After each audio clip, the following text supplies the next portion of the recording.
We have the pleasure of company of Mr. Mike Freebury, who's sitting on my left here. Mike was born and brought up near Birmingham. He's enjoyed a long career as a finance manager in advertising, construction and manufacturing.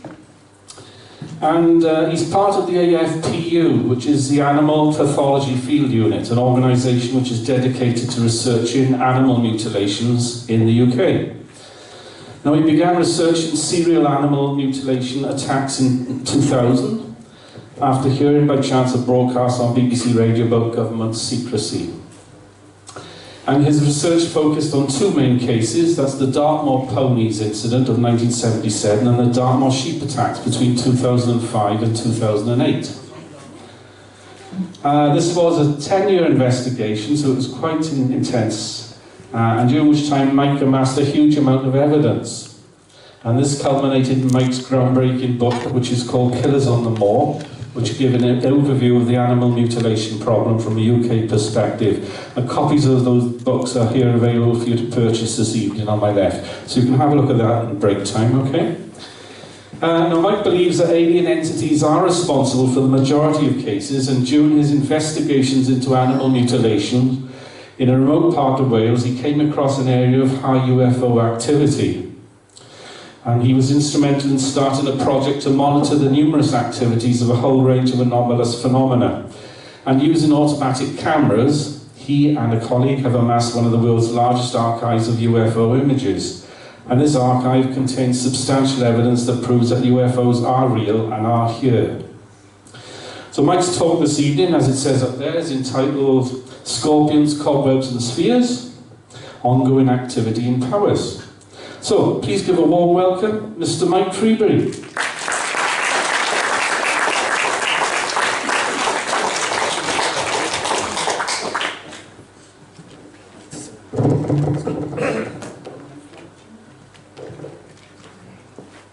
Ladies and gentlemen, I'd like to...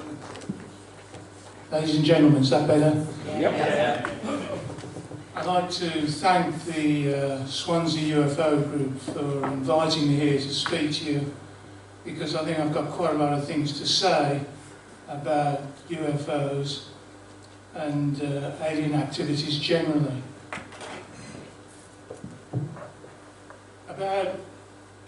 Probably about 18 months ago, I was watching the television, and it was the One Show, and there were two guys sitting on the sofa, and one of them was called Professor Brian Cox, and the other one was Dara O'Brien.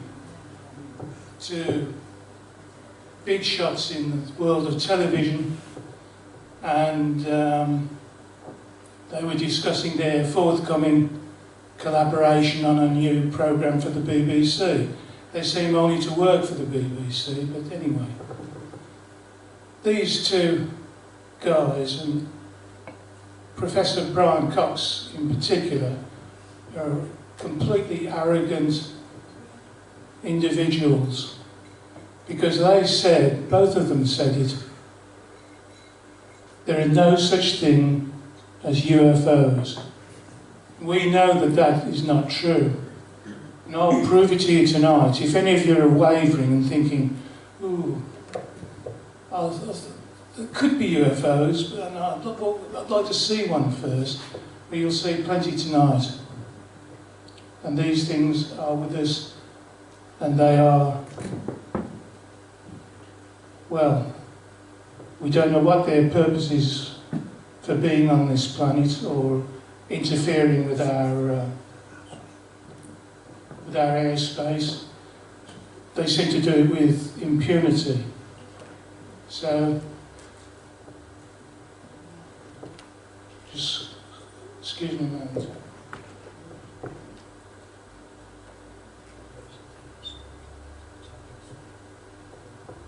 This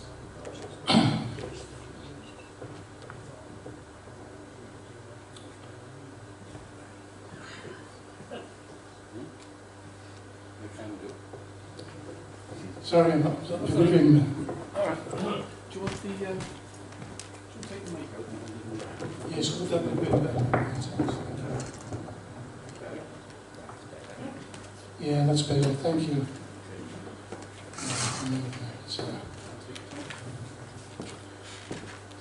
Okay, so I began life as an animal mutilations researcher, and I began in the year 2000. It took me 10 years of hard research to put together this book, which tells what I think the aliens are up to, and what our government is doing all it can to suppress. As part of that research, I worked with a group called the APFU. Now, I have to say I'm no longer associated with the APFU, so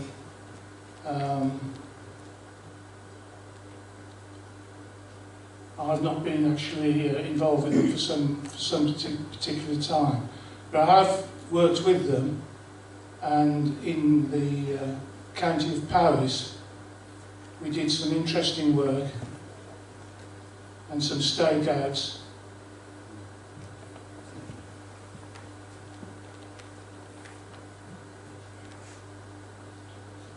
Sort the lights out. Sorry. So, okay. That's better. There you go. Yeah. So,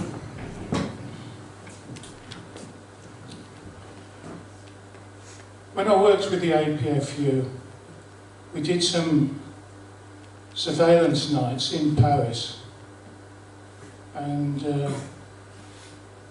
we saw enough to convince myself, anyway, that there's things going on in this particular place.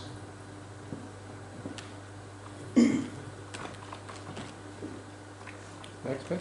Next. This is the area concerned. Now, one of the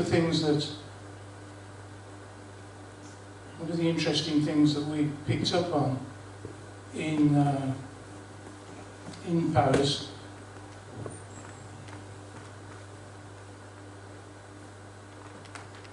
was red spheres appearing and disappearing. On another occasion, we were doing the surveillance, and we could hear children's voices, what sounded like children's voices, but I don't think it was. I think it was something else, but we don't know what it was. During 2010, I went to do my own research. The APFU did their research, and we effectively split.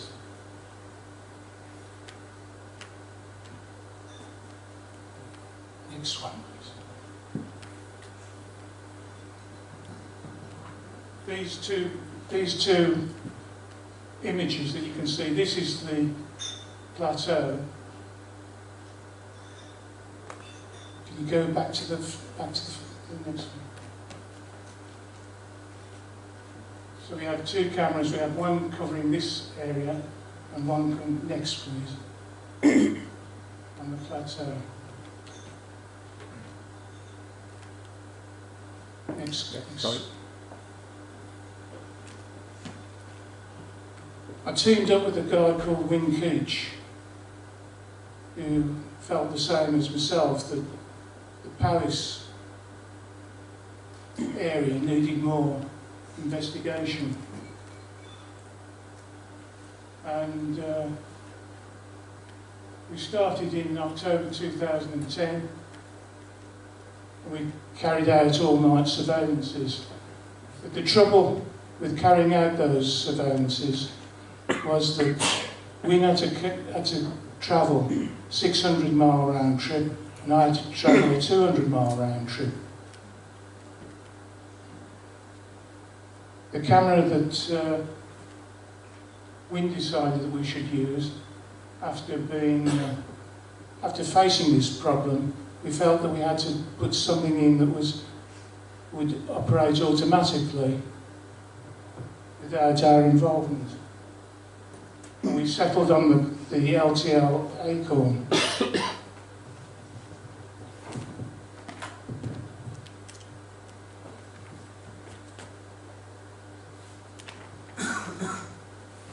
This is the LTL Acorn. They sell for about £100, £150, depends what sort of deal you can get.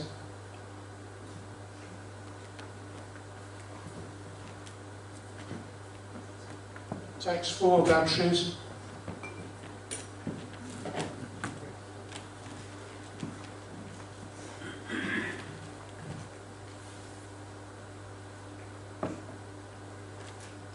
We started off with 1 camera. You can get an awful lot. And during 2012,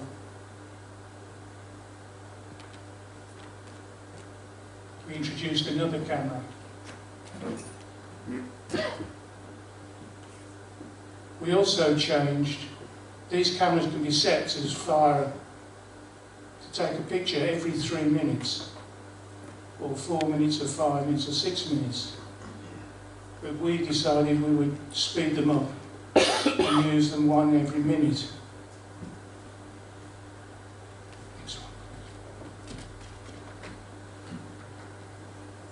During the time of the project, we've taken in excess of 1.3 million images. It's been quite a task because it's 20 to 30,000 images every 3 or 4 weeks. It's required myself, or we, mainly me, to go up to Paris, change the batteries over, and also to scan the HD cards, which contain all the information.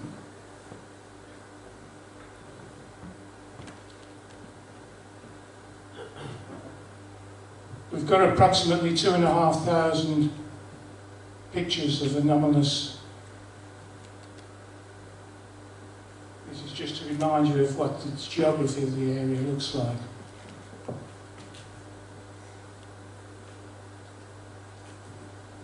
Next one, please.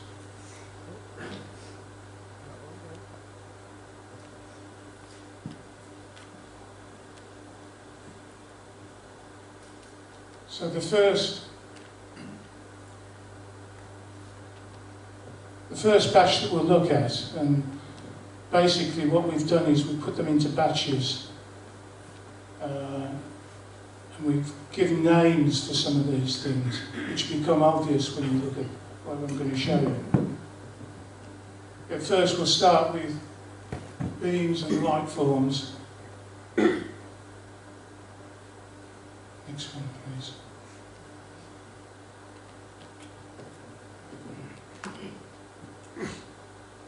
This is a bit strange because it looks as though something here is shining that down. Next one, please. This is a similar one, but we've got two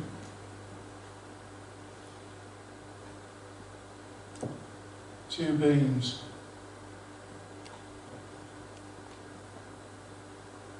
This one's extraordinary because this one, well, it's just bending over there. I mean, I don't know what could be causing that. We don't think these are anything to do with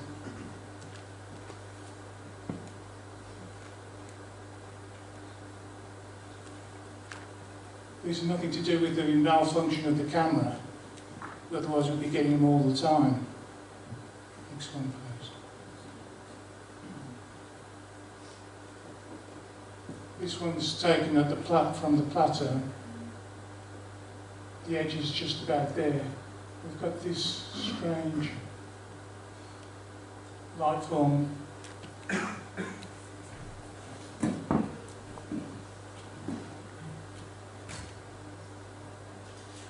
Here's another one. Get quite a lot of these. Don't know what this is here.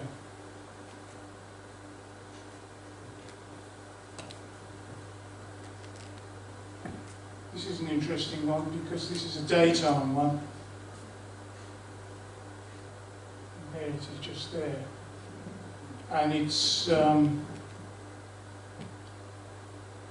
one I've seen before. There's a photograph taken by a family who were holidaying in Cumbria, I think it was.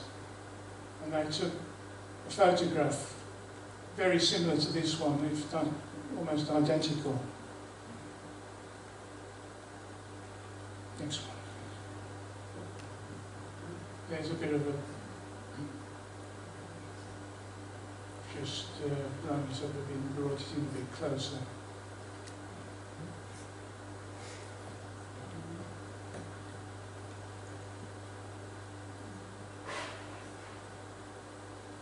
I've had a number of these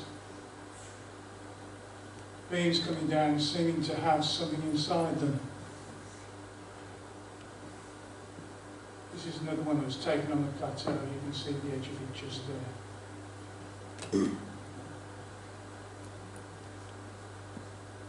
Here's another one that looks as though it's raining.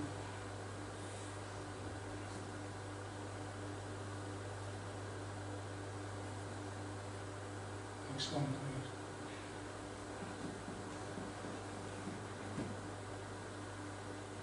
I think that could be a fox or something like that, because it's quite close to the ground. But what are these? They look as though they're spheres contained within the beams.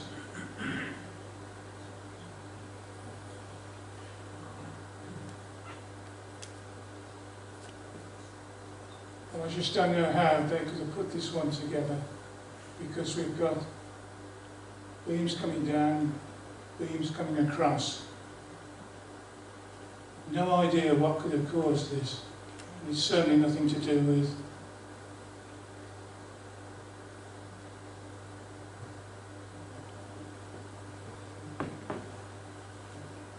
here's another one. Crisscross.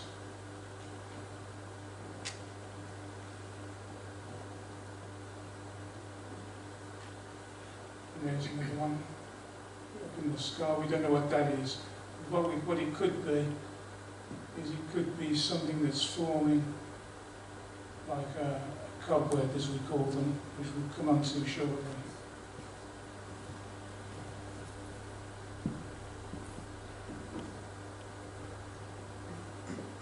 Don't know where these are coming from.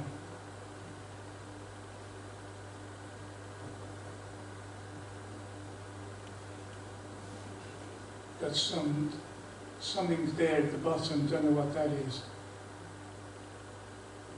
But we've enhanced this slightly. Next one, please. No idea what this could be. Is it an entity of some sort, or it isn't a mist? We've got tens of thousands of images that are showing mist. They tend to be round. We don't know what this is. It's high up in the sky. It's very bright. What on earth is it?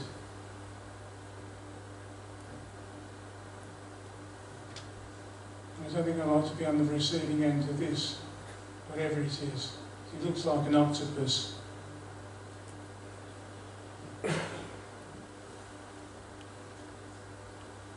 It's quite big. And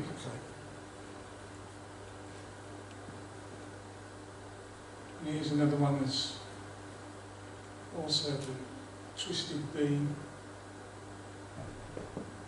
What is this?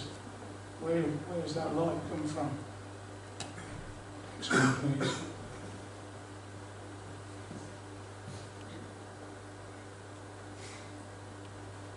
No idea what this could be. It's not incredible. It's an incredible thing, really. I have to say that when we've done all-night surveillances, both Wim and myself, we've never actually witnessed anything like these. We have witnessed other things.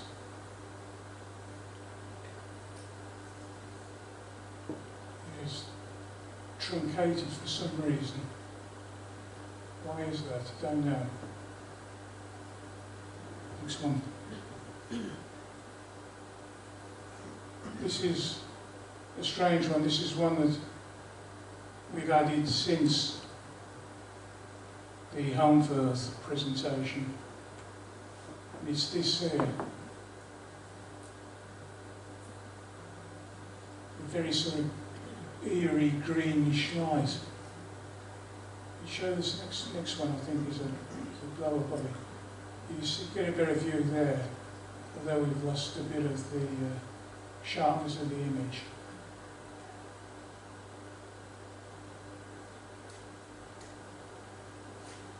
What is creating that green image? I don't know. Now we have one that we dubbed it the dragonfly. We only saw it once, rather the cameras only picked it up once, on the 20th of December 2013. And there was quite a lot going on during that particular 2 weeks between in early December. Next one, please. And this is what it is. And that's why we called it the dragonfly. But there's something going on here. We've no idea what this could be.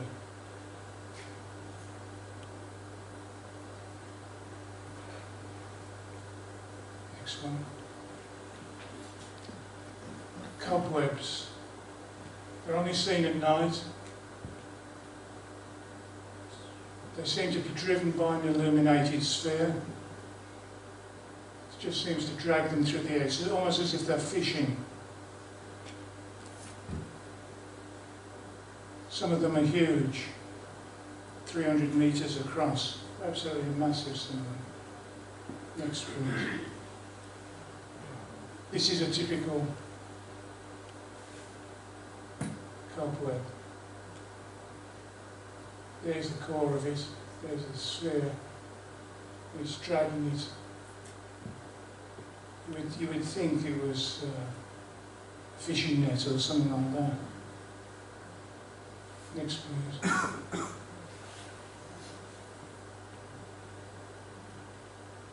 This is a great shot, really, because there's the sphere, highly illuminated. You can see this. You can see why we call them cobwebs. Next, please.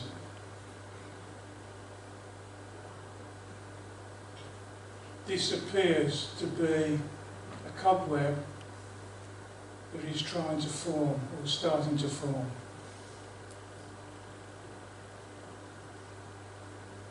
Next one, please.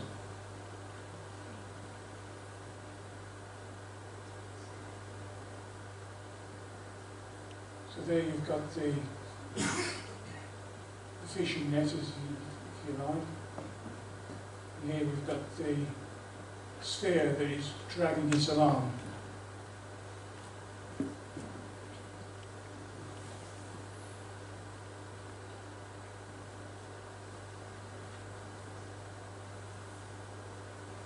This looks like another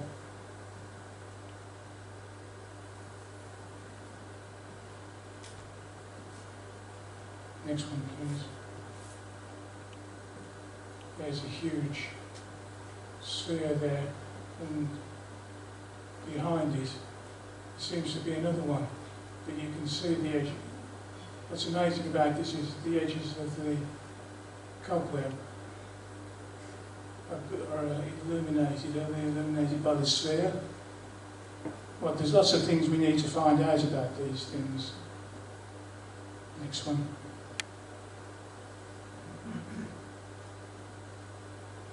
So there we've got 3 spheres, one very bright light, 2 subservient ones. Next, please. This is an horrific looking thing. But this we've classified as a cobweb.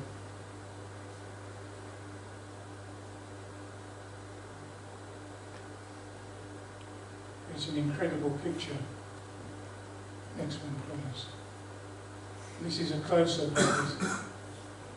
And you can see how complex this thing is. And it looks not like a UFO or anything like that. It looks like it's some sort of amoebic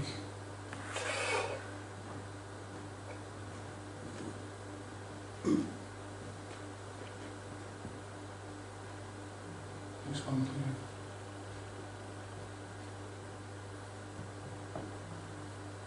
This sphere is the start of a cobweb, and this is the forest. We're looking down across the plateau.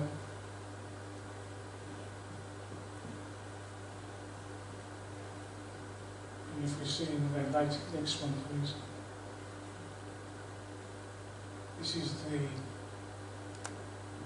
cobweb beginning to form.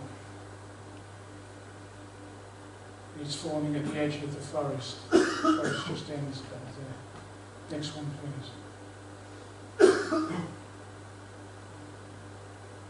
Very bright light. You can see here that's where it's starting to put itself together. Next one, please. We can't see, this is probably a blow-up of another image. But you can see how these things are made up.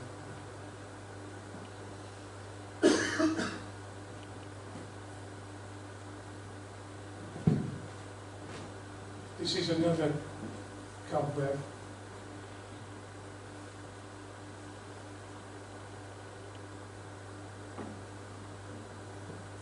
It's not fully formed yet, but you could be looking at it from behind. Next one, please. This is another interesting one because got the cobweb there, but there seems to be another cobweb over the top of it. Some of these are massive, of course. Next one, please. This is a nice one. Large light. Beautifully formed. Looks like a manta ray or something. But this is in Paris, not the South China Sea. Next one, please. We had an event in December 2013 where over 2 nights we had what we called scorpions. You'll see why when we look at them.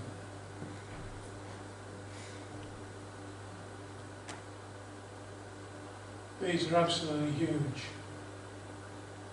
These are probably 300 metres across. Absolutely massive. The first one was noted at about midnight on the 12th of December, I think it was, 2013. And then the camera picked them up.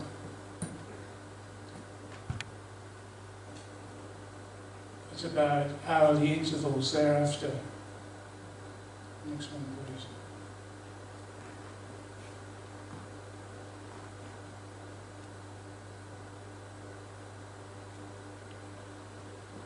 This is the most quite big one.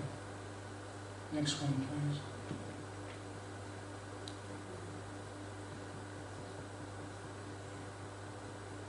Scorpions have certain characteristics. This is one of them. There's like a long beam effect across there, and then they have this tail effect. Next one, please. They're very bright, they're very large. I think that this is possibly, it could be part of the scorpion, but there are some farm buildings down there, and we've wondered whether that is in fact a barn lice.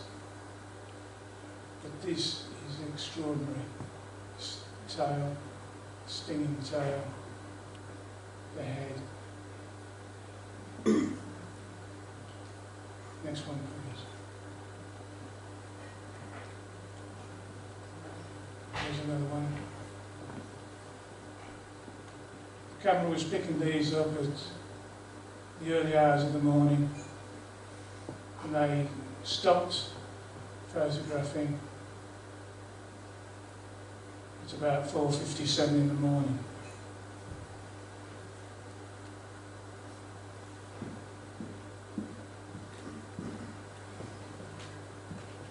Fantastic. That seems to be completely separate to what this is here, but this is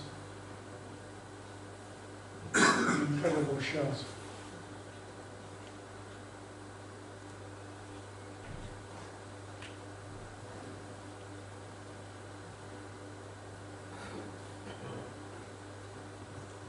You heard me say later on that we thought that this might be a barn lice, but one of these isn't. It's probably something to do with this. But there you can see the next one, please.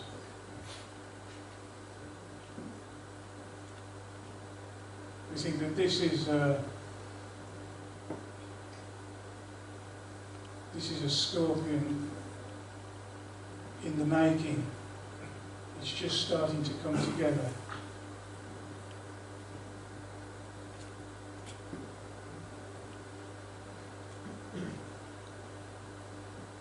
We think that this is a scorpion starting to grow.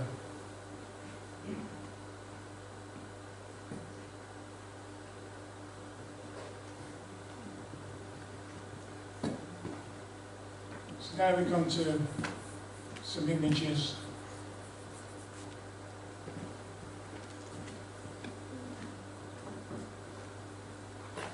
Forest lights. We had an incredible situation whereby the cameras picked up some lights at about 6 o'clock in the evening. And these lights were operating very deep into the forest. Can you see the next? That's just to give you a feel of what the geography is. This is just so that you can understand where, because most of these lights were in the forest around about here and up here. Next one, please. And here they are. I think these are spheres. We don't know what they're doing, but they seem to take over the entire forest.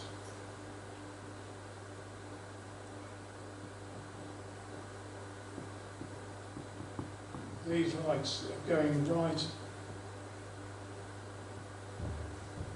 up into the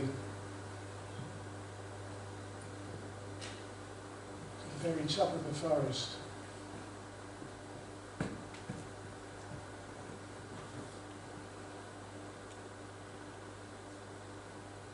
And this is really very strange behaviour.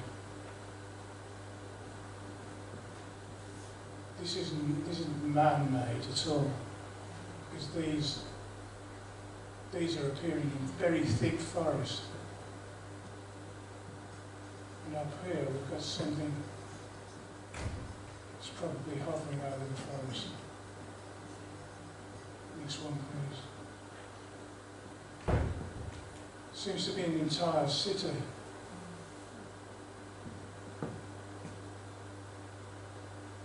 Whilst all this is going on, the cameras were clicking and taking the pictures. We have 2 hours of pictures, so obviously we're not showing them all tonight, just showing you a selection.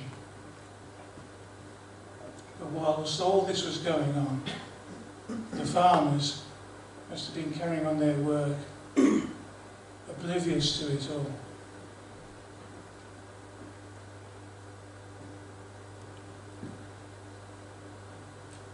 And you can see that they're changing about.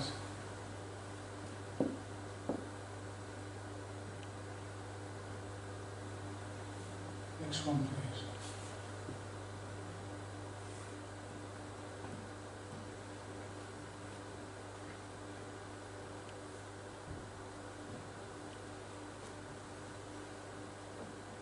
These are reaching far up into the forest. You've seen the image of the daytime image that we've shown as a comparison. And these are right in there. What are they doing? What's their purpose? We don't know.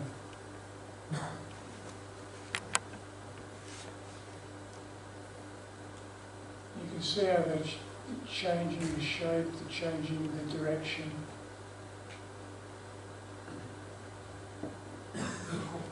Very weird.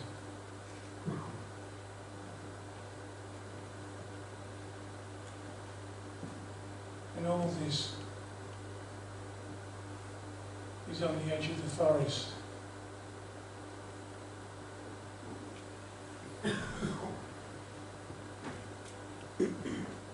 Next one, please.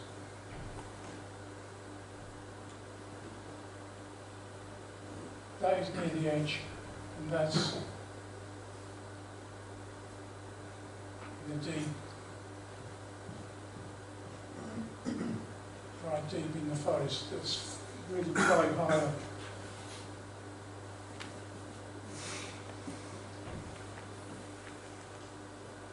So we've had some strange things appearing in Paris. What we're going to look at now is something a bit more straightforward, that one or two of you may even recognise this. That's the flying tubes, or rods as they're described as. And I have to be honest with you and say that I'm not a fan of the term rods. I think flying cylinders is a better term. Some of them appear metallic, some of them are self-luminous and appear to carry spheres. Some appear to be covered by white vapour. They can bend and change shape. And the flying tubes appear to be connected to the spheres. So this is very important, because when we go onto the spheres, you'll see what I mean. Could we have the first image? When Keech and I were sitting in his car doing an all-night surveillance, and to pass the time, we had got a computer screen, and we were scanning the images from the latest pickup from the automatic cameras. And as we went through, we both went, "Whoa, what's that?" Was that there? This was the first rod or flying cylinder that we photographed. Next one. There's not one, there's two. This is about 10 or 12 feet long. This is about 15 feet long. But they're both very close to the ground. That's only a few feet above the ground, and that's not much further. Next one, please. We did a bit of work on these, and you can see much clearly now what they're like. They don't seem to have a smooth surface.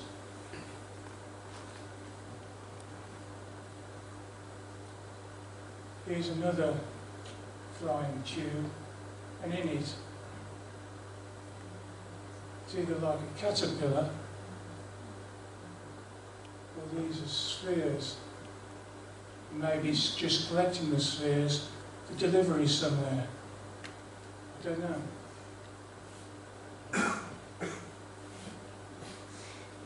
Got some interesting activity going on here because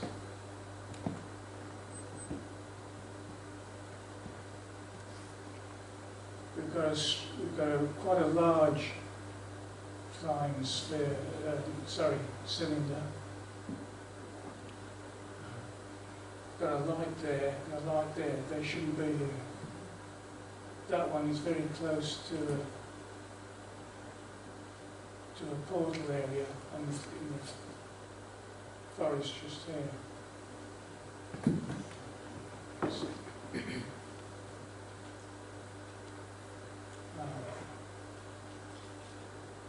Got a massive one, absolutely huge. And I don't know how big that could be. It could be a couple of miles long. It's so pretty big. But it's very high up. Next one, please. So here we are. We've got another flying cylinder. And we've got what appears to be some spheres kept inside.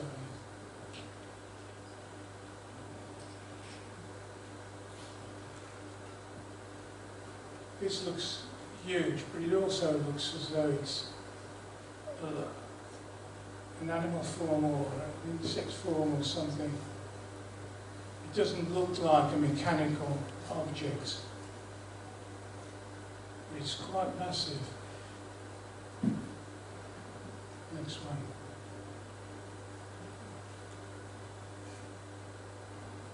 Seems to have something strange there. Not a very good picture in the front.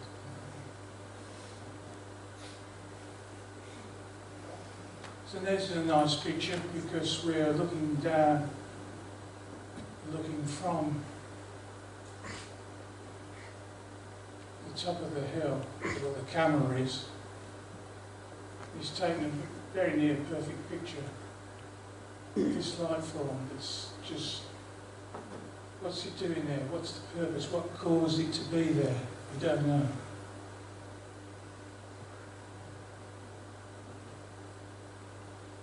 There's a small one, but quite pronounced.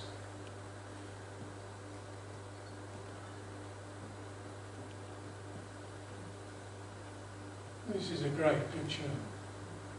This is absolutely sensational picture because what appears to be a dumbbell UFO. We've heard about these people seeing these things. There's a sphere at each end. It's in perfect condition.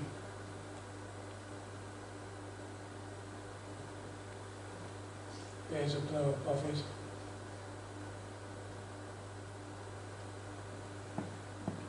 Next one, please.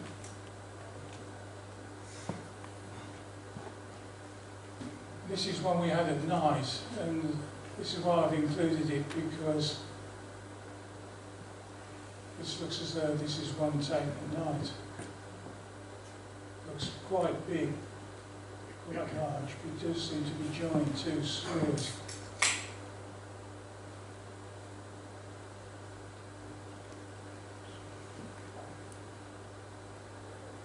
This is a fascinating picture.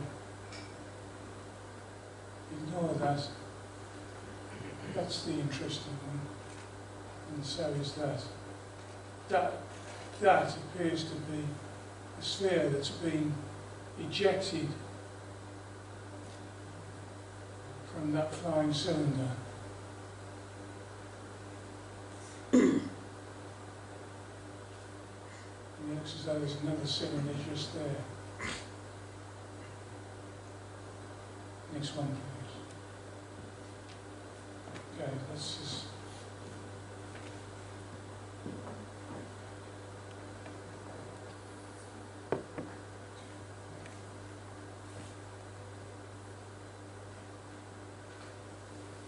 after the break, we'll come back and we'll have a look at some of the spheres. We've got a lot of interesting things. Would anybody like to ask any questions? Anybody? Yes, like, you know these lights that you're seeing, these, it's been filmed in the various shapes, these names that you give them, is it because you sort of just categorise them in different sizes and shapes, or do you know something that we don't? No, I don't know anything that you don't know. The things like the scorpions and the cobwebs, we've called them that because that's what it looked like to us, and we're trying to put all those particular photos into one category to make it easier to sort them. What was the camera affixed to? It was fixed originally to the fence. There is... Can we go back to the beginning? Yeah, just bear with me a sec. Oh, hang on.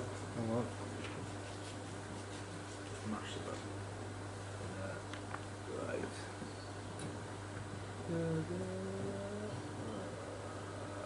Right, I'm going to try and get off this if I can. I'll go back. I'll get a bit of light. Right. Should be able to. I don't think show anything. Oh, hang on. I'll go to previous. It would be one of the. Right, hang on. I'm going to try and escape. We go back to. There will be a sec. Oh, check that out.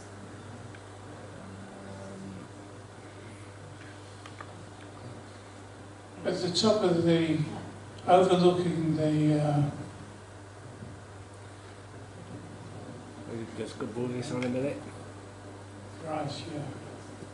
That one up. Just there, yeah, that's fine. Just to this side, which you can't see, there is a fence. It runs from the beginning of the plateau all the way across to the forest. It's where we put our cameras originally. It was difficult because a local landowner didn't like us photographing her land, and we were threatened with legal action.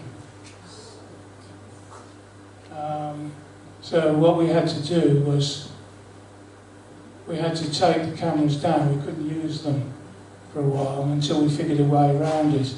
And what we did was, well, we in Keech built two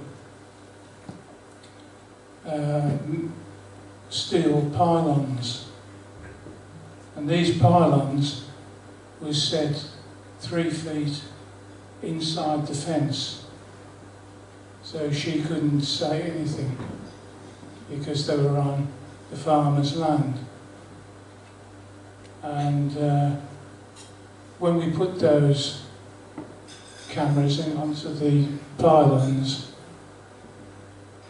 it got us much better shots, so it worked well for us, really. Were there any footpaths or roads they could be seen or anything? There's a track here which you can see part of there, Yeah. at the bottom. I've seen a picture we've taken of a farmer eating his lunch in a tractor on the top there. Cheese and ham. Cheese and ham, yeah. Have you actually overlaid any of the sightings you've had over daytime shots of the land? No, To see exactly where they were? no. That would be a massive undertaking. It would be one worth doing, I said that. And you, sorry, Jim? Yes, what was the exposure time of each shot?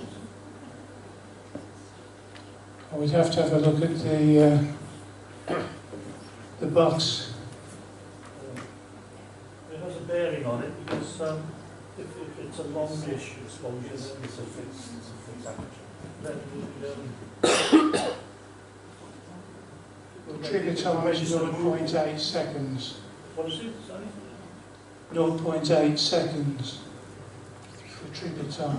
Right. Then you've got Do to it got the short. sensitivity of the camera to take account of how sensitive it is to light. So presumably it adjusts automatically from daylight to night. I would have thought. Yes, it does, yeah. It shoots infrared at night. All right. Right. Certain things about the spheres that we know quite a lot about them. Like they're red.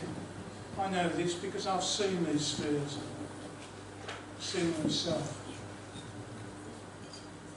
Sometimes they're metallic grey, and during the day they seem to be white. That's what the cameras are picking up anyway. They like to inhabit the forest, the canopy of the forest. And of course they communicate with the flying cylinders or rods, whichever you want to call them. We have the next one, please.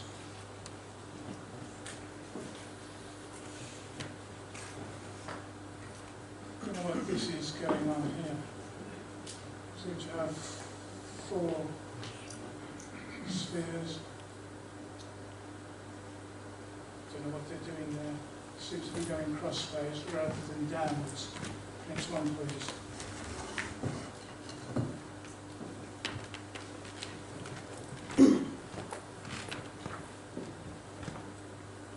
You can see a bit of activity here.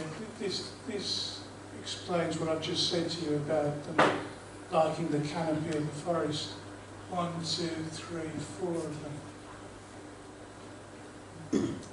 Next one, please. If you look up at the top left-hand corner, towards the top left-hand, you can see one small, I would say it's a sphere.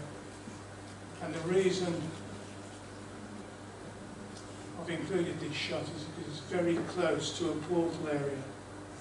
This is something else the spheres like to do. They want to move large distances quickly.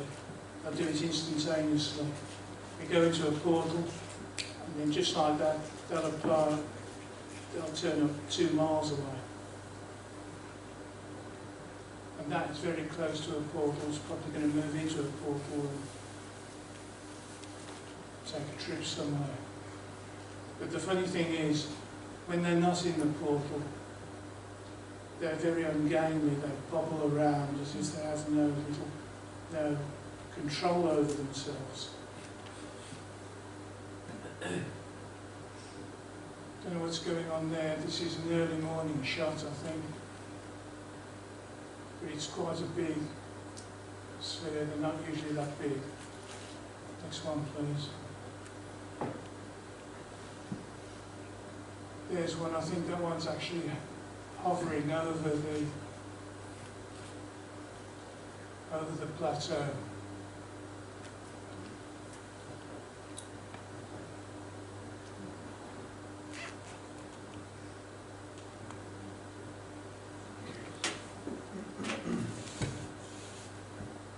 These are a bit more fun and games here. We've got 1, 2, 3.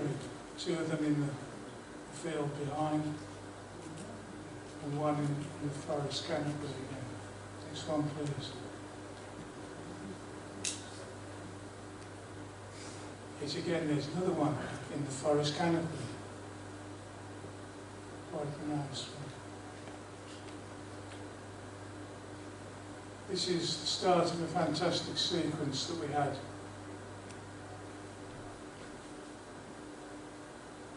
One morning, spheres came out hunting for something. And here you can see two of them. But there's one principle that's involved. And that's the one down here. Next one, please. Always moving from one tree to another in the canopy. It appears to be looking for something, because this is camera 2, and it gets picked up later on by camera 1. So can we have the next picture, please? So there it is. It's moving across, and the sheep don't like it. The sheep definitely do not like this. Next one, please.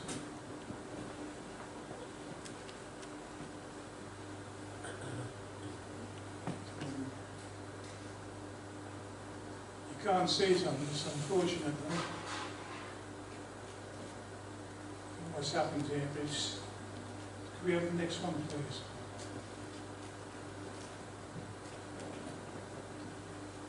And the next one.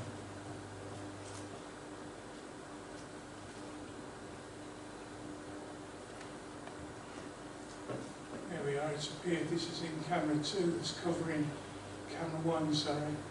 Camera 2 is covering the valley, camera 1 is covering the plateau.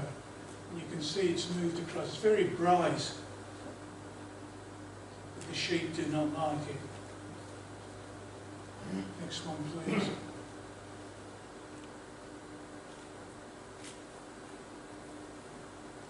Seem to have lost them on these images. I don't know what's happening.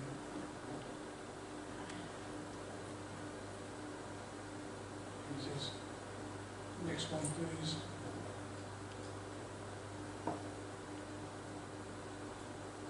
Next one, please.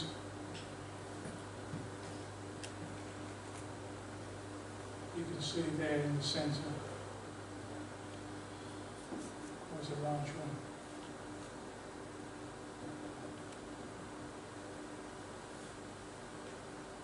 And another one. Notice they're always in the canopy. Next one, please. This is interesting because the forest extends up to the horizon, and at the top of the horizon, I haven't been up there is a radio mast. It's supposed to be used by the police. Could be the SAS, I don't know. But it's about 160 feet high. And that sphere that's next to it is hovering. It's hovering over an ancient burial ground that lies close to the radio mast. So how big is that sphere? If you look at it, you look at the mast, it's only faint. That sphere's got to be 100 something in diameter.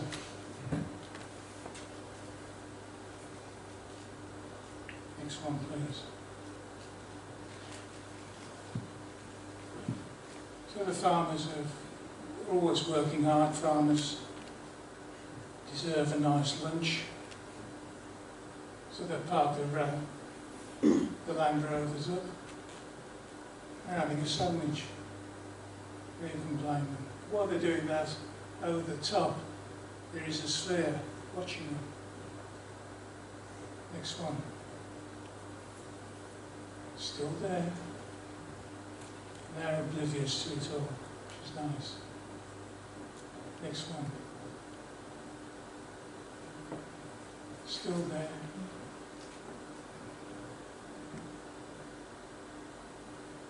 This is a strange thing. There seems to be some sort of light form. I don't know how this got mixed up as a sphere. It's a bit strange sort of thing. I don't know what it is. Next one, please. There's one that's really quite high above the forest, which is unusual.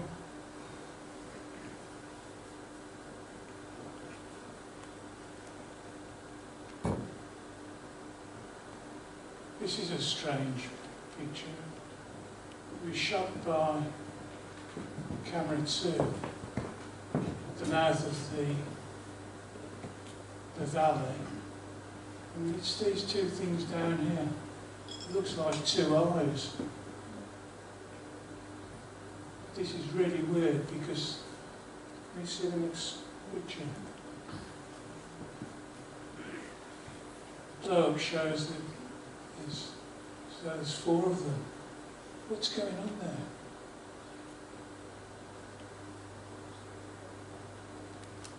Next one, please. During the 10th of 2012, we've got no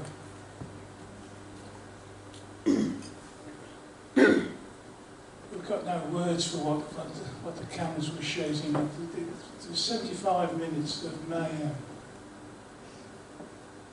Multiple sightings, flying tubes, UFOs, spheres. This one. This is in broad daylight. So we've got two rods flying over the forest. Next one, please. And we've got something that's morphed. We don't know whether that's a tube, a flying tube, or whether it's a UFO, or whether it's a sphere that's started to morph into something different, because they do. Next one, please. There's 2 of them there.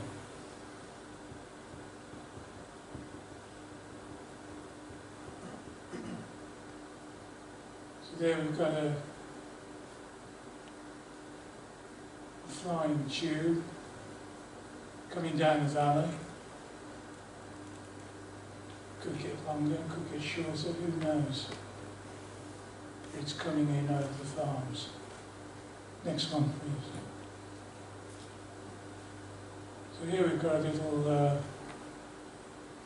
caravan of UFOs coming across.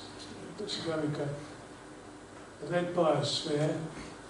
There's a flying rod, a tube, and there's 2 other things behind it. I'm not sure what they are. Next one, please.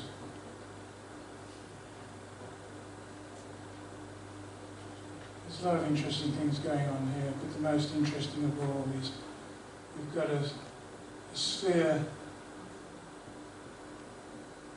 that seems to be hiding in the field.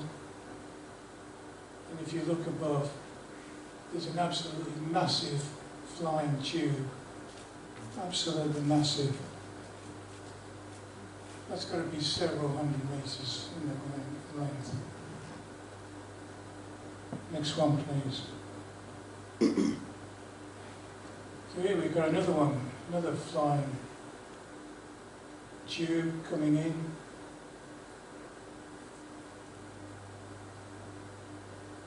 Next one, please. Look at this. These are fantastic pictures, really. 2 flying tubes. One's probably at least 100, well, got to be 100 feet plus. And they're flying very low, and they're coming in across. It's a lovely day, so why not? Let's have a look at what's happening in the valley. Next one, please. There's 3 of them together. Next one, please.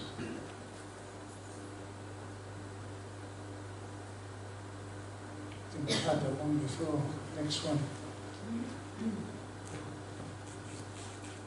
One of them has dropped off at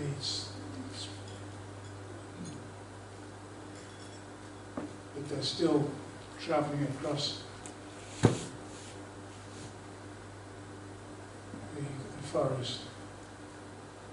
There's something going on here. You can just see the radio mast. You've got a better shot of the radio mast here. So you can see at the top there.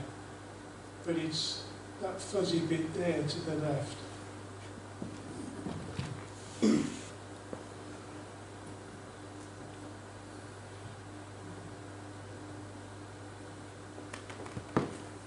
There's two things a bit strange here.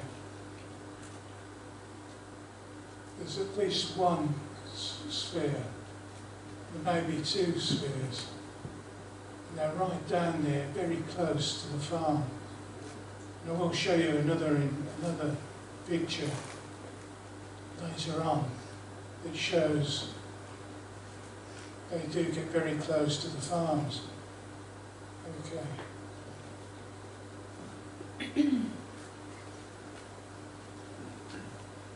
There's something there up in that upper part. Don't know what's going on there. It seems to be having a rest. Probably it'll take off again. And again, next one please. If you look over to the left, you can see what appears to be another flying tube. It's quite high up. It's very thick. Next one, please. What a lovely picture. Flying tube coming back in across the valley.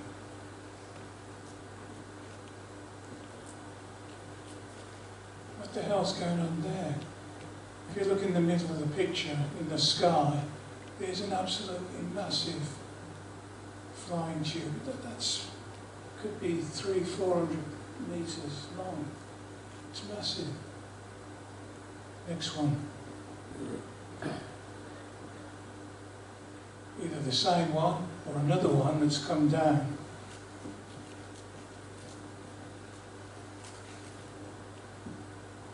This, I think, is one of the greatest UFO pictures ever taken. Just have a look at that. Just imagine. It's an absolutely sensational shot. They're bloody massive. Nobody's seen Seen anything. by the naked eye, or is it only caught on camera? I don't know. I just wish I'd been there that day. But those are enormous. You're going to see them, they're moving. Not moving quickly, but they're moving. Because we're going to see now in the next picture. That's a close-up of it. Again, just fantastic. Next one. They've started to move off across the forest. That one's got shorter because it's turning away.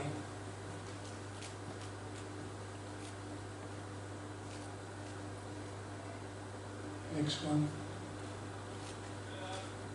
And there's a sphere has popped up there. What's it doing up there? I don't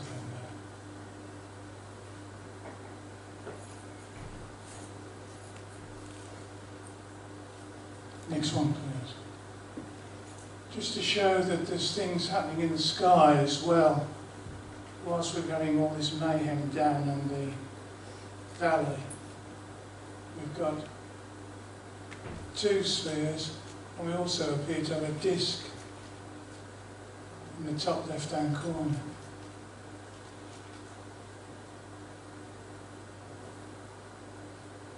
I don't know what's brought all these things together. I really don't. Next one, please. Here we are. We've got one of our friends has come back again.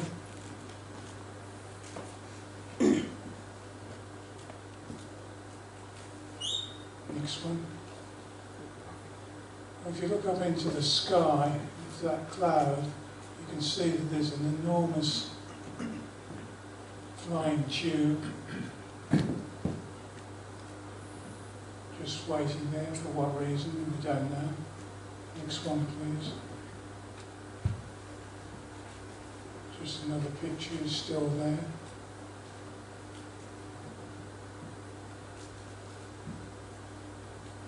And the spheres have become very active, but they're not moving very far away from the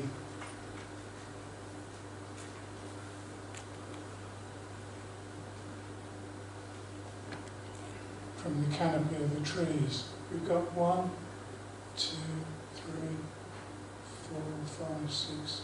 Could be 6 or 7 of them there. So obviously having a party. Next one, please. There we are. An absolutely huge flying tube. Next one, please. There we've got a couple of spheres, one which seems to be morphing. Next one, please. And 2 more. Next one, please. Oh, we're having a real go now. 1, 2, 3, 4, 5, 6, 7, 8, 9, 10. 11 or so spheres. All of them in the canopy of the forest. What is their fascination with it?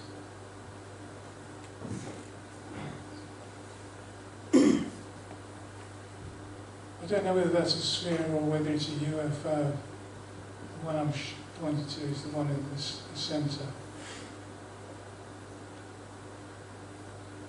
One that looks like a sphere is, in fact, I think that's some sort of reflection of the roof of the farmhouse.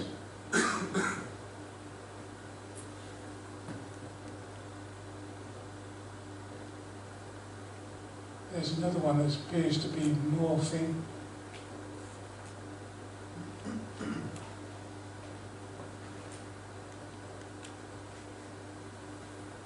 Here we've got 2 more.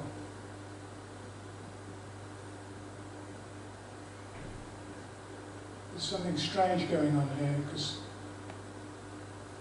we've got these 2 very large spheres, but at the bottom, extreme bottom right-hand corner, there's 2 light forms. They shouldn't be there. This is dense forest. Next one, please. I don't know what's going on here. These seem to be morphing. Next one. So we've got 1 to the right. We've got 1 to the left, which is smaller. We've got that big one. It's on the upper part of the forest area. It's open ground just there. The farmers don't appear to have cultivated it yet. Anyway, it's plunked itself down there, and it's hardly unusual because the spheres don't often leave themselves exposed. Next one, please. It appears to be a sphere very close to the radio mast. Maybe he's going to pop up there and have a look at it. Next one, please.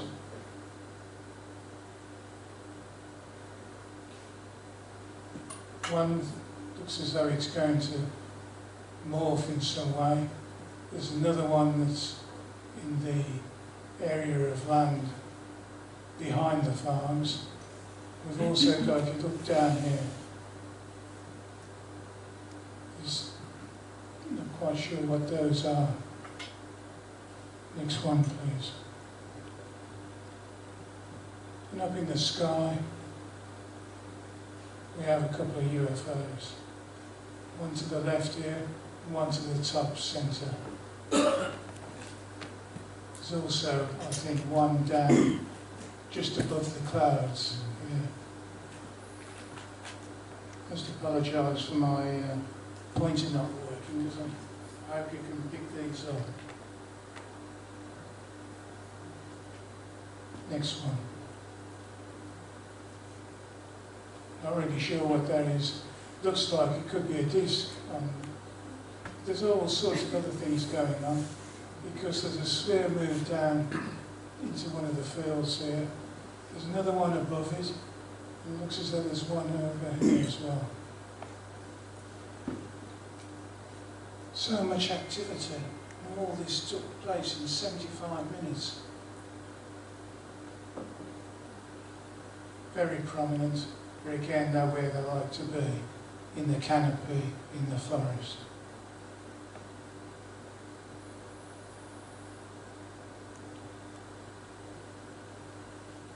There's another one, again very prominent.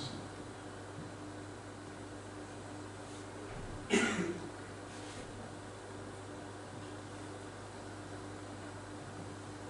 I think this is one of the ones where we come very close to the end. We've got two spheres very prominent there, and above, coming into the valley, is a huge flying tube.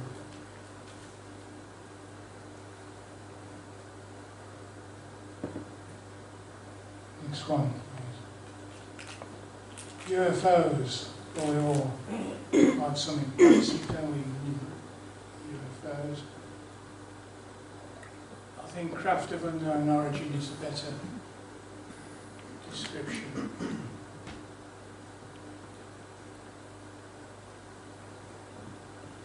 You can see, I don't know what shape it is. It could be a disc, depends on how it is, but definitely a UFO. Next one, please. Got two quite close to the canopy. There seems to be some other things going on to do with the spheres. Can we have the next one, please? This is a night one. We've got two shadowy disc forms that are massive and similar to some other things that we photographed. And you can see that down in the forest, on the edge of the forest, there's two very, very bright lights. What are they up to?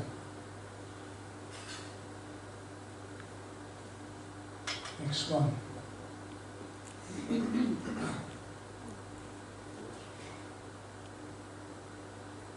When I saw this one, I said to Wynne, "Oh, I'm sending you a picture of what looks like a rod skimming over one of the fields." He sent it back to me and said, "No, you're wrong." He said, it's a disc. And you can see the shadow that it's leaving. This is a great picture because these things are generally quite elusive. But it's a great picture. Next one, please. Now this is strange, really strange, because the farmers are always working, they're always working hard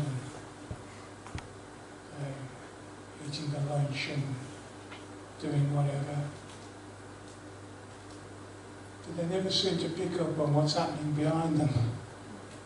And if you look at this, you can see that white thing, and I'm not sure what it is, but it's parked itself just out of eyesight of the farms. Next one, please. In the next shot, it's moved and it's morphed. It's become more like a flying tube now. What is it? We've no idea, because these things can morph into different shapes. Next one, please. Here we are, got another disc. Looks at edge on. Fabulous picture, really. But they're quite difficult to contact. This is absolutely marvellous. What do you think that is? I don't know which direction it's going. I don't know whether it's going from here, across, or whether it's coming from that side, across to here. But that is an amazing shot. And it's huge. It's absolutely huge.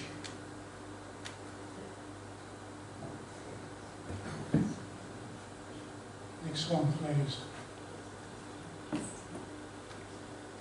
This is a favourite of mine because I was flicking through the images one day, seeing what we collected. I thought, oh, that's nice. It's a buzzard. You just look to the. There's a buzzard on it on end. It's wheeling around. I thought, oh, that's nice. I thought, what the hell's that behind it? Is it that? What's the buzzard? Yeah. That's the buzzard. Above it, to the left. Yeah. It's that. It's a desk. Oh, yeah. Can you show us the next picture?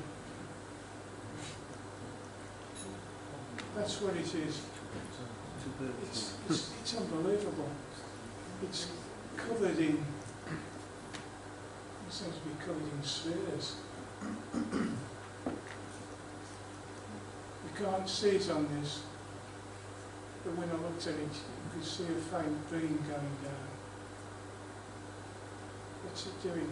Here you can see more clearly the buzzard below it. The buzzard is much closer to us. But that is a fantastic shot. I'm using the word fantastic far too many times, I apologise. Next one.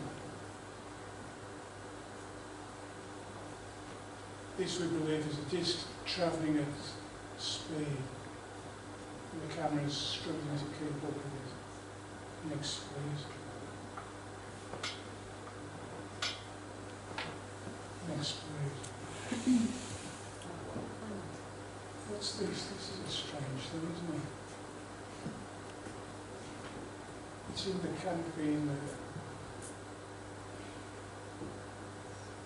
But what is it? It looks to me as though it's got two sides to it. It's a weird thing. Next one, please.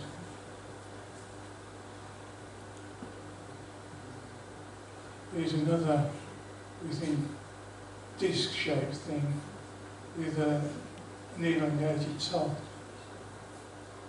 It's moving very quickly. Some of these things do move very quickly. Next one, please. There's something a bit strange, isn't it? It doesn't look like anything.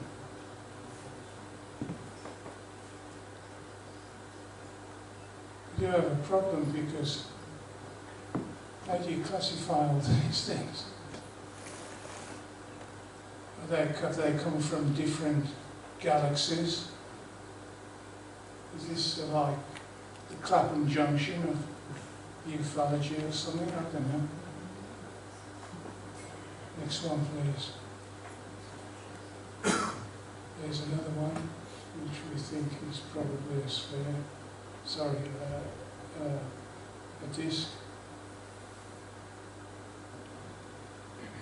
Swarms. Multiple UFO images.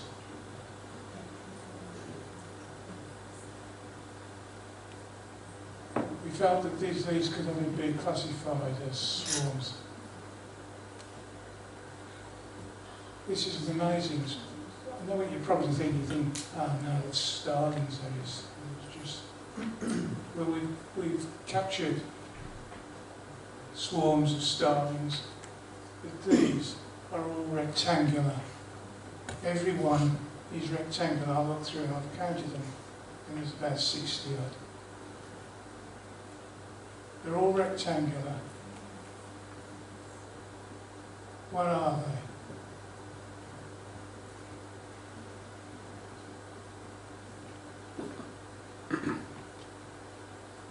This one's funny.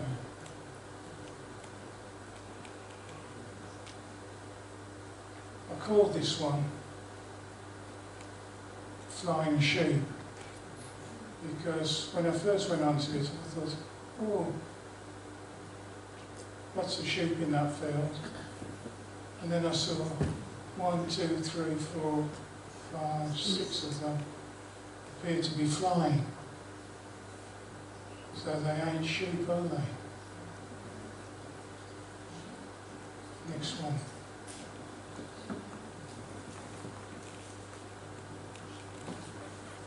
Top left-hand corner. 2 discs. 2 massive discs, I would say.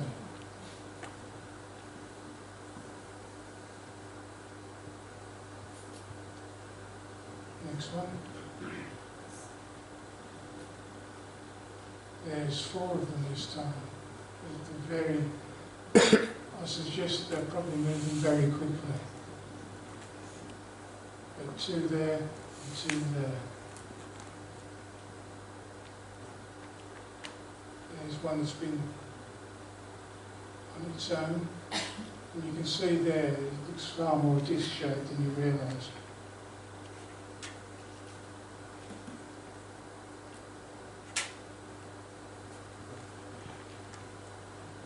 This is a curious picture, very curious. It looks as though we've got a swarm of discs. We don't know whether it's one disc moving very quickly that's fooled the camera, or whether there is genuinely a swarm of disc-shaped objects. It's a strange one. Entities. Well, we're bound to get to this one, weren't we? Because we've had all these strange craft, and now we've got a chance to have a look at what might be 1 or 2 of them.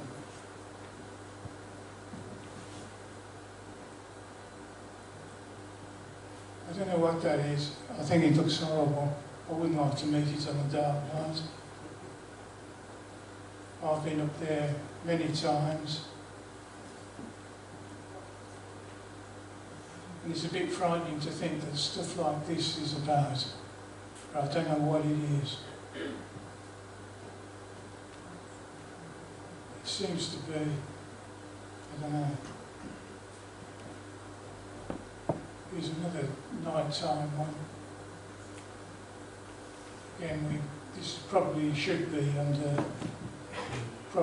classified under light forms. It's a curious image nonetheless.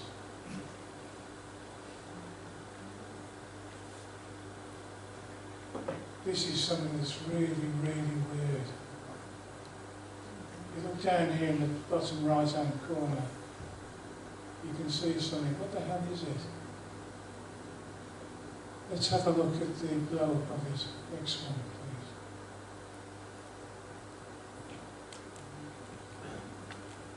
please. To me, it looks like a massive head is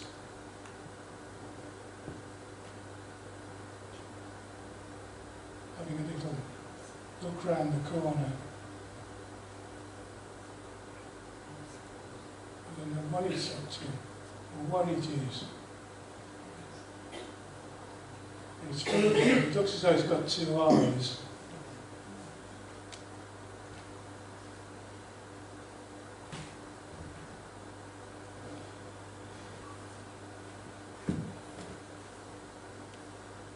an interesting one taken by the plateau camera. And if you look to the bottom right-hand corner, follow this line of trees, you'll see there's a strange little thing just there. Yeah, that's it. We call it C3PO. Now the next picture, please. And that's the reason we call it C3PO, because it looks like a robot of some sort. I don't know what the hell it is. We've only ever taken one photograph of it. And I have to say that getting entity photographs is very, very difficult. Next one, please. This is probably one of the most important pictures we've ever taken. This was in the days when we were putting the cameras in the fence. We know how far away it is from the camera. The camera is 25 feet away. It's the weirdest thing you can imagine. It's self-luminous. It's 4.5 feet from front to back. And it appears to be skimming along the floor. What is it? Is he one of the inhabitants of the rods? Who knows? Next one. We think that the thing on the left-hand side could be to do with the entity that we've just shot.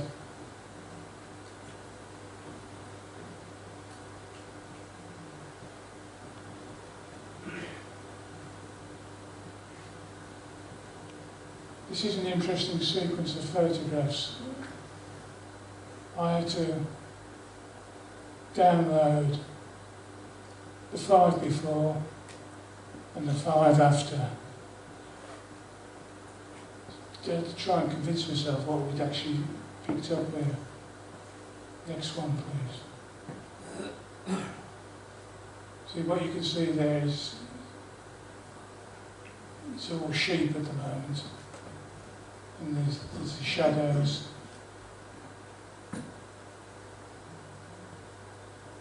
Leave them on the ground, and another one.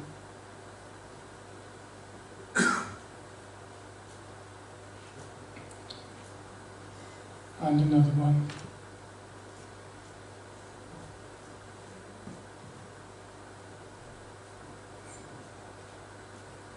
And another one.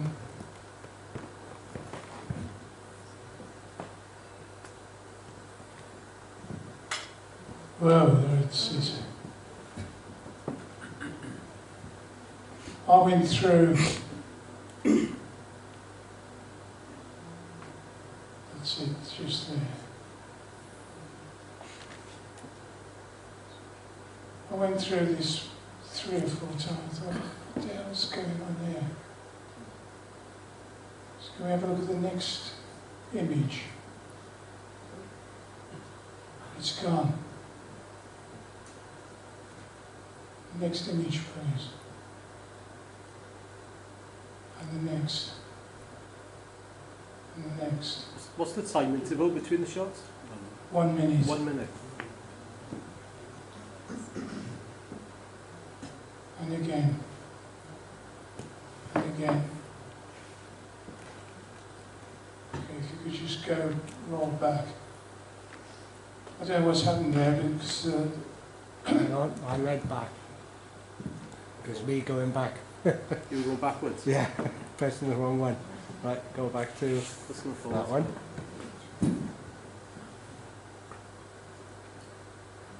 the entity is the thing you can see there that's been pointed out. And it's around 10 feet tall. It has a bald head. It's casting a shadow that's identical to the shadow being given by one of the sheep that's an onlooker. And the white thing that you can see beside it is what I thought was a dead horse. I thought, this is it. You've actually got a picture of an animal being mutilated by these entities.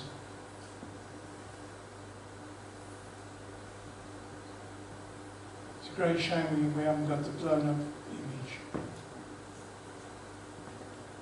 Oh yes, we have. There we are. Right. That's more like it. The horse, you've got sheep around that seem to be unlooking. The horse, I was sure was dead. It's, I think it's a palomino, they call it, black and white, I don't know. I was convinced it was dead and had been carried away by that entity. But I found that it was alive and well and living in Paris, because 2 weeks later I saw it galloping about. So it wasn't being mutilated, but it's lying down there and it appears to be comatose. But it's only there for a minute at the most, we know that. The entity, I showed this to a learned guy who's got a doctorate in various sciences from Loughborough. And I asked him what he thought, and he said, oh, I'll go away and have a look at it. And he spent about 3 weeks looking at it, and he came back to me and he said, I sold it. He said, what it is, it's a bird. And what you see there is the silhouette of the bird. Well, no, it isn't. Because the wing is going inside for a start. It's casting a shadow. I mean, it might be a pterodactyl, but we haven't had one of them for a long time. Hi. From where this figure is to when it jumps to the other side of the tree, how long is that? From where it is now, on the next frame, it's the other side of that fir tree, quite a way up. Yeah. Yeah, when it moves.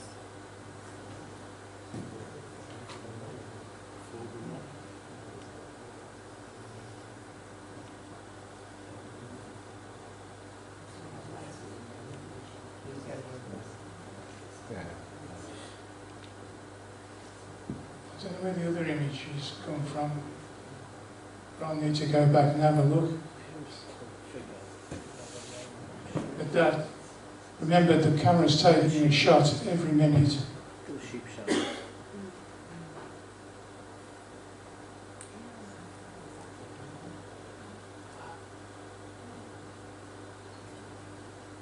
You can see the horses.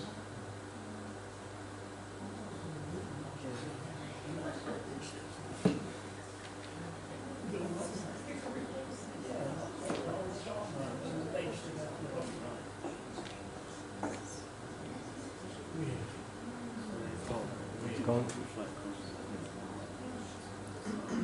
No, I've run the pictures back and Where have the horse forwards. gone, Mike?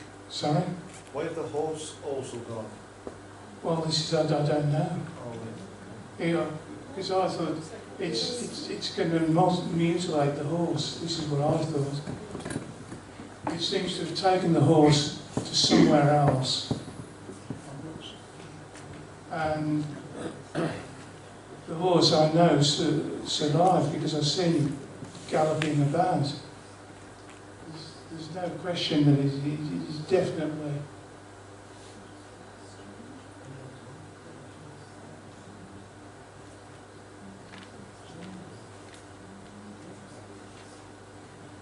Sheep photo.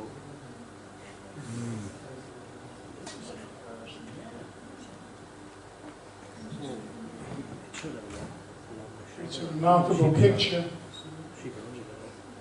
What do we think the thing on the right is? Sorry? What do we think the thing on the right is? This here. It's It's almost certainly Sheep. Sheep. The shadow I see. because of the shadow. Right, gotcha. Yeah, they've all got shadows. Yeah. Shadow Sheep have there. got longer shadows than that. They've all got shadows and they're all There. consistent with each other. Yeah. Even that one's consistent with the others. But believe you me, I like birds, but I've never seen a bird like that before, that's for sure. It's got no tail or no head. You've got them white spots on the trees on the bottom now, is that something as well? Or is it just proving it could be the picture itself? Just to the Water side. reflecting off the river. Could be. I mean, it wouldn't surprise me at all because I've been so smitten with this image.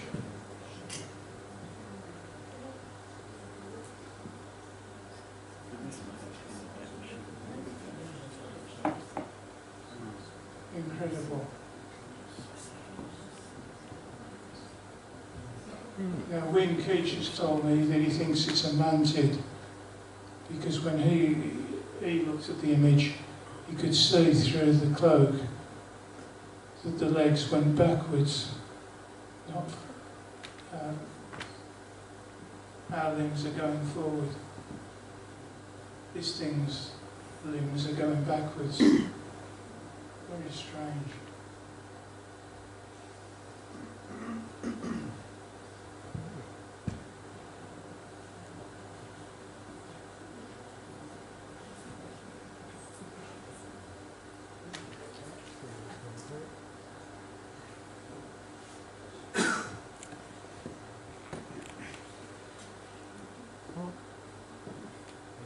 I think that's the end of the slides.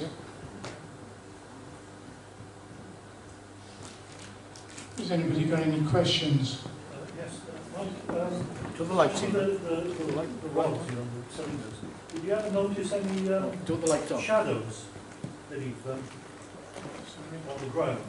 Any shadows from the rods onto the fields? I couldn't tell you, to be perfectly honest. Secondly, just They've a been second quite high question. up, remember.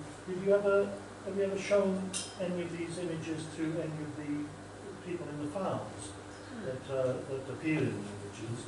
And if so, how have they reacted? The farmers, we haven't approached the farmers because, well, we have approached the farmers, and as far as they're concerned, it's God's work or it's the devil's work. You have to respect their views. They believe in God, and what people might perceive as an outdated attitude, but that's how they are, and they're devout Christians, and this is how they deal with it. Have they seen things themselves? Have they seen these objects themselves? Some of them? If they are, they're not telling us. I mean, Right. I spent one night doing a surveillance up there, myself, a colleague, and a farmer and his friend. They came up onto the hill, and they watched us. And they watched these red spheres we were watching. And I said to them, you know, what do you think of this? This is unbelievable. And they just said, no, it's God. So it's difficult really, because you're dealing with people that have got a different attitude and outlook in life to yourself. So some of them don't want to talk about it. You've got to approach the subject and they'll go away. It's the devil's with the area there, you mentioned earlier on in the early talk, part of the talk, you were talking about this SAS tower. To my knowledge, I've been working with the MOD, when you get a tower like that in an area like that, you generally get a lot of activity from the SAS, in other words, training. Yes. So during that time, have you got any footage from the cameras of any involvement of the SAS in that area? I've got some footage of an Apache attack helicopter Yeah, okay. buzzing a farm. Mm. I mean, that's outrageous. Because with those towers, there's generally, you know, a lot of involvement in that area. You know, you generally find that anyway. I would say that there is SAS involvement. Yeah, that's what I'm trying to say. There's a bit of, you know, yeah. I mean, I don't know whether the tower is SAS, but it could be police. But It's interesting to note that the tower is close to an ancient burial site or Yes. an ancient monument, so yes, that's quite interesting indeed. yeah, because we know that the UFOs like to congregate near ancient sites. Mm. And there is a clue here, I'm not going to say anything more than this, but this valley is very close to a very ancient site. Is it close to ley lines at all? Is there any ley I lines don't that know, run through it? I wouldn't normally do ley line check myself because I haven't got the expertise to do it. I would bring somebody in to do it. Yeah. But no, we Be haven't interesting. done it. It'd be interesting to find out if there is any ley lines there. Because Yes. with ancient burial sites, is not far away is a ley line as well. So, yeah, interesting. You mentioned a portal. What evidence have you got to suggest about the portal? What's going on there? Because we've seen them go into what appears. The portal is invisible to us, but we know. I've got one picture up, unfortunately. We know from seeing these things operate, they go to certain parts of the tree, to certain parts of the canopy. And I've seen them just totally disappear 1 second and appear somewhere else, about 1.5 miles away, in the forest. What I can't understand is why they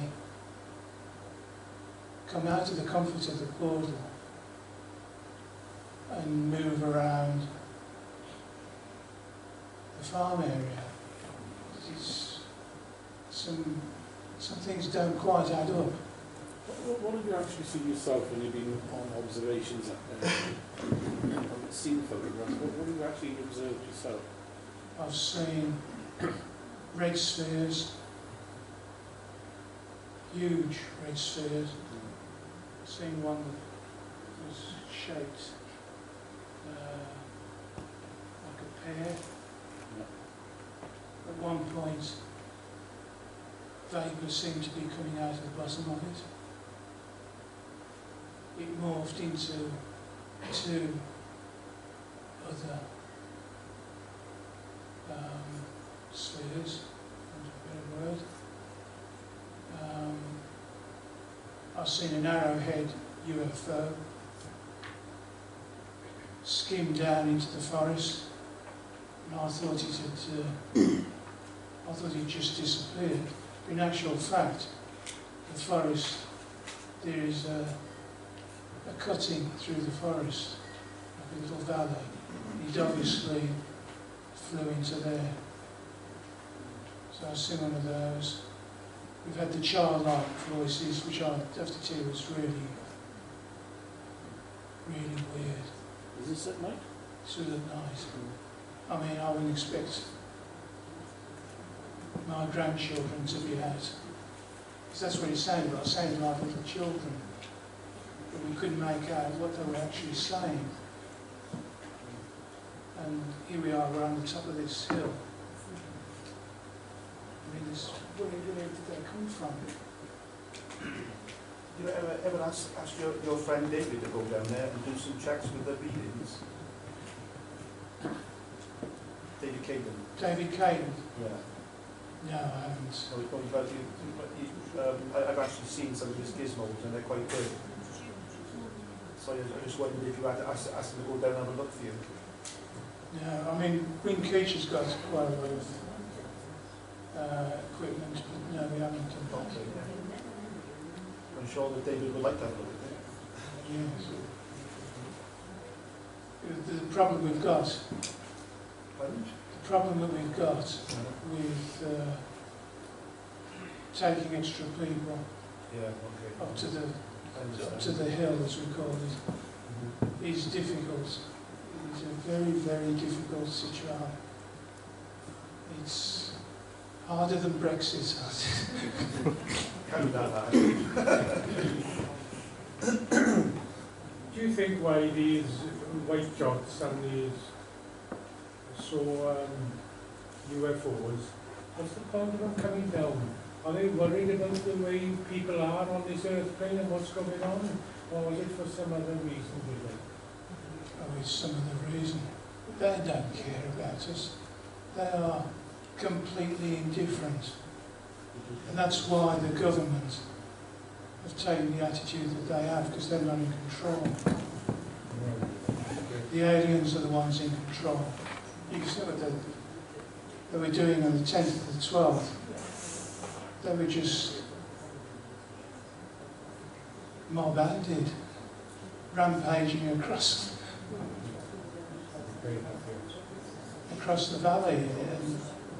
And, What do you think their purpose is, Mike? sorry? What do you think their purpose is? Well, it's their own. I don't know. They may be looking for a base.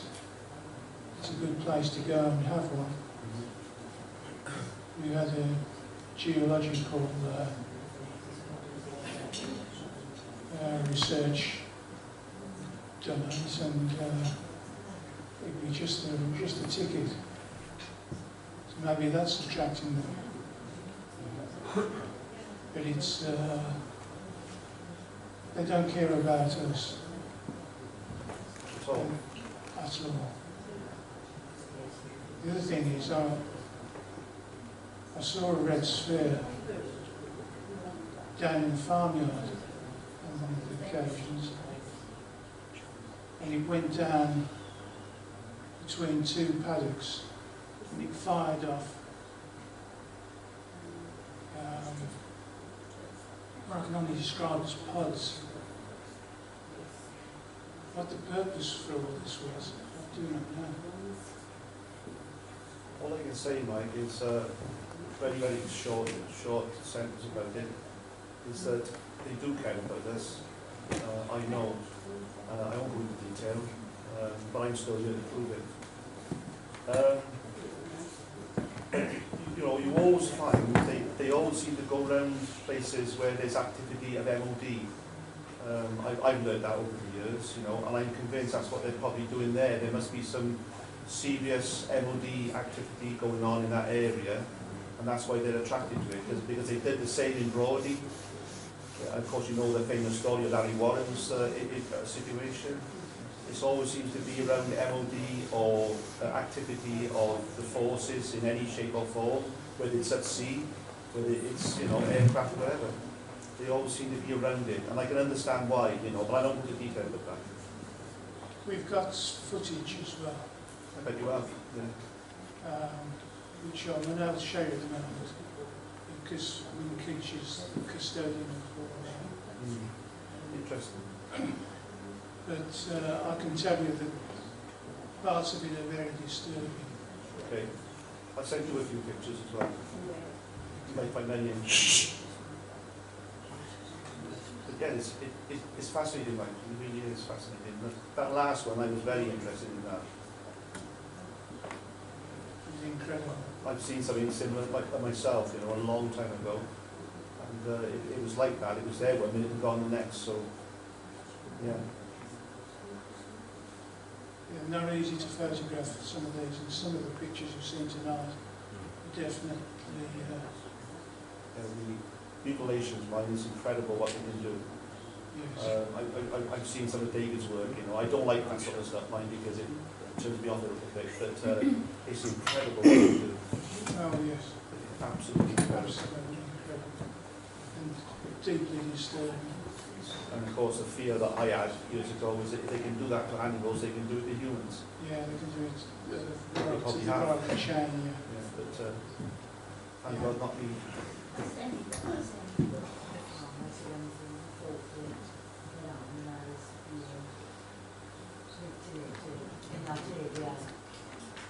Any mutilations in the area?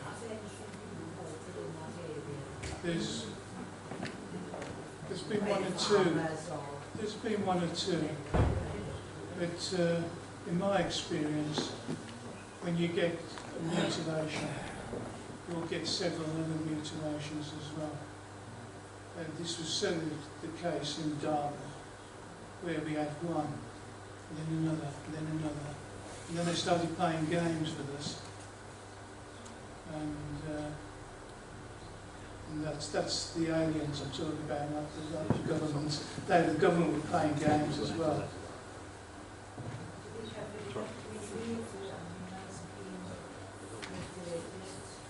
Sorry?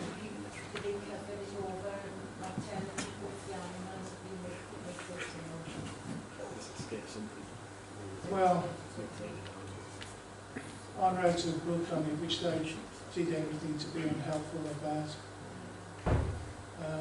But the book's gone out, and I used the Freedom of Information Act. It took me 3 years to get the crime scene photos of an attack on Dartmoor sheep, and you have to fight long and hard for these things.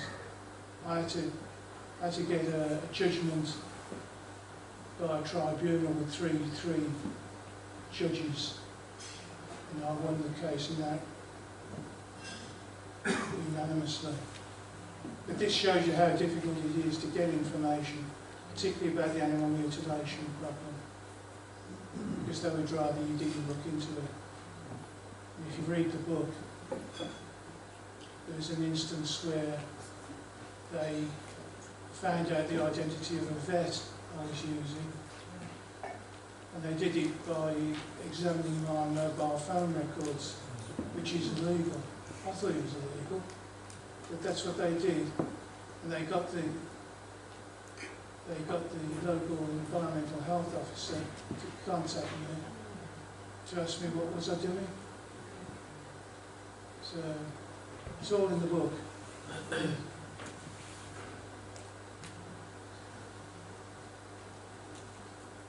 Any other questions? Are you going to continue photography into the future, or what? Well, Keech and I are constantly reviewing the situation, because Wing himself hasn't got a lot of time now. He's got to earn the crust, he's got to put food on the table, he's got to get that done. So his time is limited. My time is definitely limited. I haven't been too well this last year, which has been a blow, because I've not been able to get up to Paris as often as I'd like to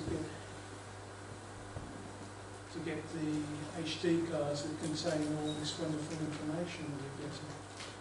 You're probably happy that that's the case. There's a lady over there with a question. Once the early black and white images, I wondered, since they're part of a sequence taken at one minute intervals, like cobwebs, cobweb hairs, how long do they remain visible? This is the cobwebs. Well, yes. It's difficult to say, because we don't know how fast they're travelling. In one respect, they look as though they're gracefully moving around the countryside. For what purpose, I don't know. But they could be moving quite quickly, so... If you have photographs being taken at 1 minute intervals, is there there a sequence that you can see that we can sort of put together to show the movement or the morphing you suggest? The best we can probably come up with is a sequence involving the formation of the cobweb on the edge of the forest. And that's probably the best we can do at the moment. But generally we pick up a picture and that's all we get. We just get that flash Oh, I see. of a picture and that's it.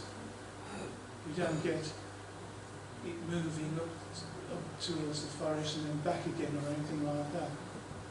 I don't know what these things are for. There was a piece of footage put on the internet